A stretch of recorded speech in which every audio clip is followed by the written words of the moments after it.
दोस्तों, अक्सर रात में सोते समय हम सभी को सपने आते हैं और जब तक हम सपने में होते हैं हमें पता नहीं होता कि हम सपना देख रहे हैं। सपने में हम हंसते हैं, सपने में हम रोते भी हैं। यदि हमारे सपने में कोई आकर कहता है कि तुम सपना देख रहे हो तो हम ऐसा मानने से इनकार कर देते हैं, और यदि हमारी नींद खुल जाए तो हम स्वीकार भी कर लेते हैं कि वह इंसान सही कह रहा था और मैं सपने में ही था।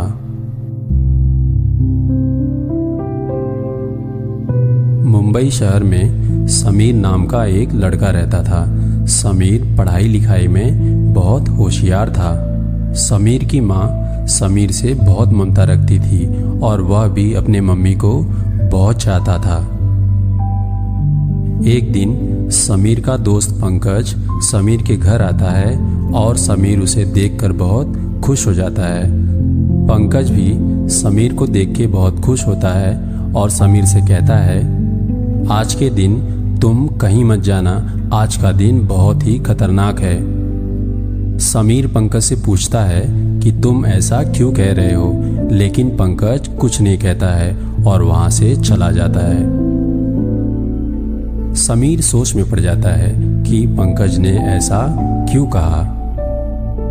समीर पूरे दिन यह सोचता रहता है कि पंकज ने ऐसा क्यों कहा और शाम होते ही वह अपने टेरिस पे चला जाता है। टेरिस पे जाकर वह फुटबॉल से खेलने लगता है और वह फुटबॉल को खेलते खेलते इतनी जोर से मारता है कि फुटबॉल बिल्डिंग के नीचे गिर जाती है। समीर फुटबॉल को देखने के लिए टेरिस के किनारे पे जाता है। क्योंकि समीर का वेग काफ़ी ज़्यादा होता है इसलिए वह अपने आप को संभाल नहीं पाता और वह टेरिस से नीचे गिर जाता है।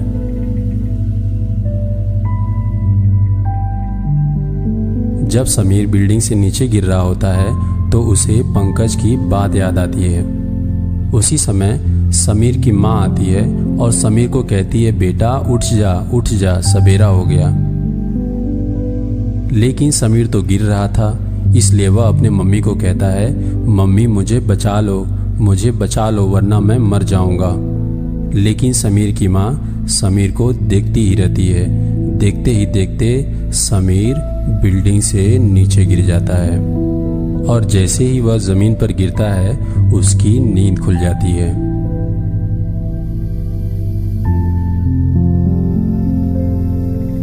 हाँ, समीर सो रहा था और समीर एक सपना देख रहा था। उस सपने में वह बिल्डिंग से नीचे गिर रहा था।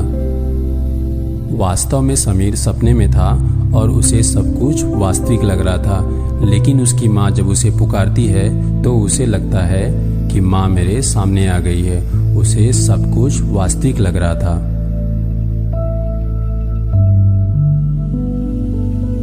समीर बहुत डर गया था और वह उठने के बाद राहत की सांस लेता है। उसके बाद वह फ्रेश होने चले जाता है और अपनी माँ को अपने सपने के बारे में बताता है। उसके इस सपने को सुनकर उसकी माँ घबरा जाती है।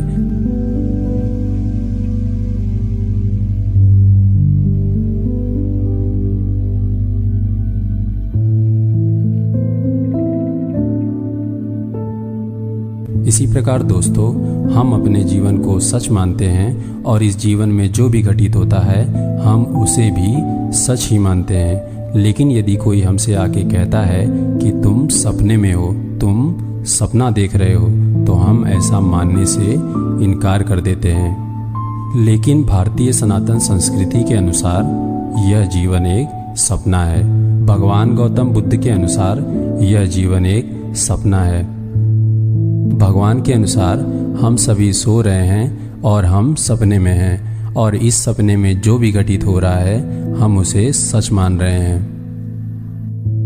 भगवान हमें जागने को कहते हैं लेकिन हम उनकी बात को ना मानकर सोए ही रहना चाहते हैं और यही हमारे दुख का सबसे बड़ा कारण है। दोस्तों,